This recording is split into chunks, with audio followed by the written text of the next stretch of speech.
من فوائد هذا الحديث مشروعية النصح لولاة الأمور والأمراء والحكام والوزراء، لكن طريقة أهل السنة والجماعة أن يكون النصح بالسر. قال عليه الصلاة والسلام: من أراد أن ينصح لذي سلطان فليأخذ بيده، لاحظ، ولا يبديها علانية، هذه الثانية، فإن قبل منه وإلا أدى الذي عليه. فليأخذ بيده كناية عن الإصرار، ولا يبديها علانية، يعني أكد ذلك. ثم إن لم ينتصح فأنت أديت الذي عليك. ومن الغرائب أن البعض ينتسب للسنة، السنة ويعظم النبي صلى الله عليه وسلم، فإذا جاءت القضية في قضية الأمراء والحكام في حاجة في النفس، جبلت النفوس على مقارعة السلاطين والأمراء والحكام. يقول لك والله أبو سعيد الخدري فعل فلان كذا من السلف. إذا كان ابن عباس لما قيل له أبو بكر وعمر يحرمان المتعة، متعة الحج، قال: يوشك أن تنزل عليكم حجارة من السماء. أقول لكم قال رسول الله صلى الله عليه وسلم وتقولون قال أبو بكر وعمر، فكيف تقدم قول غيرهم؟ وحديث أبي سعيد الخدري في هناك لفظة في البخاري يتعمد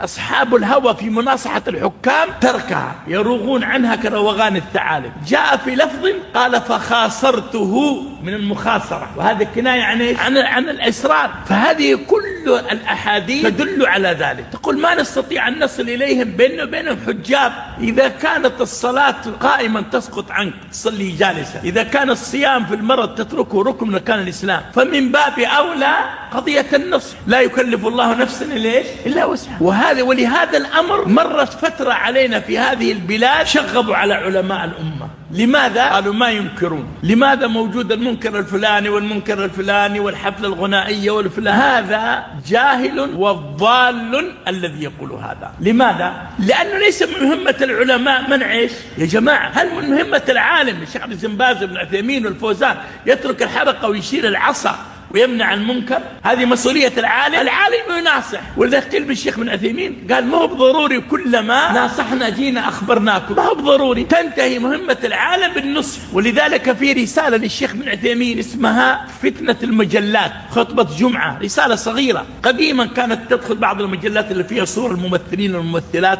متبرجات. فقال الشيخ في الخطبة وهي خرجت كتاب موجود، اكتب رسالة فتنة المجلات تجد الشيخ العثيمين، واصل خطبة جمعة. قال: أنا لا أقول لماذا دخلت البلاد هذه المجلات، هذا أقول لولي الأمر. أنا أقول لك أنت لماذا تدخلها بيت؟ هذا فقه العلماء الربانيين. لماذا؟ لأن الإنكار على الولاة علنا والحكام والأمراء يملأ القلوب بالشحناء والبغض، ويوم من الأيام يخرج الناس بسبب ذلك. ولذلك قال عبد الله بن عكيم رضي الله تعالى عنه: لو استقبلت من أمري ما استدبرت ما شاركت في قتل عثمان. قال: أنت شاركت في قتل عثمان؟ قال: كنت أعد ذكر معايبه من المشاركة في قتله.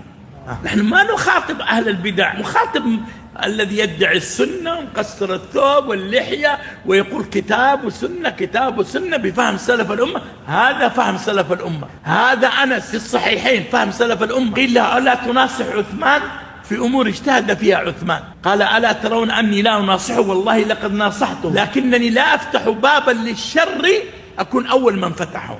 قال الحافظ ابن حجر: يقصد الإنكار جهرا. وفتح هذا الباب وقتل من جراء ذلك عثمان رضي الله تعالى عنه. هل يدخل فيها الوزراء والأمراء؟ نعم يدخل فيها. مقتل عثمان ما سببه؟ أصل فتنة عثمان إيش؟ أصل الفتنة جاءوا يشتكون أمراءهم. لاحظتم؟ جاء البعض يشتكي أمراء اللي ولاهم عثمان، فأمروا بعزل هؤلاء الأمراء. عثمان رأى من المصلحة ليس عزلهم، وإن كان هناك عزل لكن ليس مباشرة، لأنه مو كل ما وتولى واحد أمير يجي واحد يقول والله ما عجبني، جماعة 3 4 5 من جماعته وقال والله أنا بيك تعزل هذا الأمير، فتكون سنة جاهلية أو سنة فارسية. ففتنة عثمان بدأت في هذا. والله ما نقولها ذلك تقربا وزلفا، والله نقولها ديانة. وبيننا وبين المخالف كتاب ربنا وسنة نبينا محمد صلى الله عليه وسلم. أما تقول كتاب وسنة كتاب وسنة، الذي يخالف في البدعة ويحتفل بالمولد فكذلك من يخالف في أصل السمع والطاعة. قال البربهاري: إذا رأيت الرجل يدعو لولي الأمر فاعلم أنه صاحب سنة، وإذا رأيت الرجل يدعو على ولي الأمر فاعلم أنه صاحب بدعة. هذا البربهاري في القرن السابع. وقال فضيل بن عياض: لو كانت لي دعوة مستجابة، يعني لو قيل له لك دعوة مستجابة ما دعا لنفسه بالجنة، قال لدعوت فيها للسلطان. وجاء بعض التابعين يشتكون لأنس الحجاج، وتعلمون من هو الحجاج. ما قال سووا مظاهرات، ما قال سووا الربيع العربي طالبوا بحقوقكم، ما قال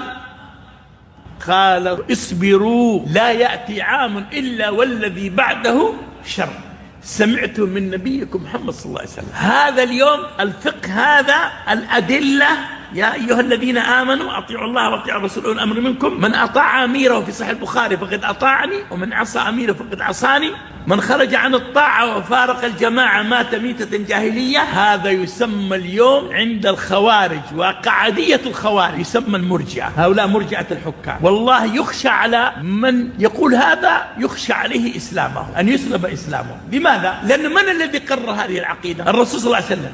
تتهموا بالإرجاء؟ من الذي قال في صحيح البخاري: من أطاع أميره فقد أطاعني، ومن عصى أميره فقد عصاني؟ من الذي قال للأنصار: سوف تلقون بعدي أثرة، والأثر الاستئثار بالشيء الذي لك فيه حقوق؟ قالوا: من نصر رسول الله؟ قال: اصبروا.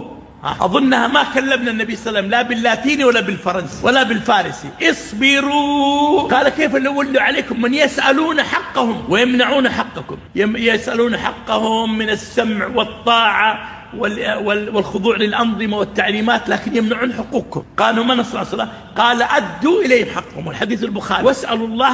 هذا كل ما ذكرت لك لا يخرج عن البخاري ومسلم. 100 حديث في هذا الباب تواتر معنوي. مع ذلك رحم الله الشيخ محمد عبد الوهاب عندما قال: من تمام الاجتماع في الدين لمن ولاه الله أمر المسلمين، وقد بين الله ذلك بيانا شافيا كافيا يفهمه عامة الناس من وجوه شتى شرعا وقدرا، فأصبح هذا الأصل لا يعرف عند من يدعي العلم. يعني عند أبو لحية كبيرة، دكتور، أستاذ، يقول لك هذه عقيدة المرجئة، هذول عبيد السلاطين، هذول علماء السلاطين.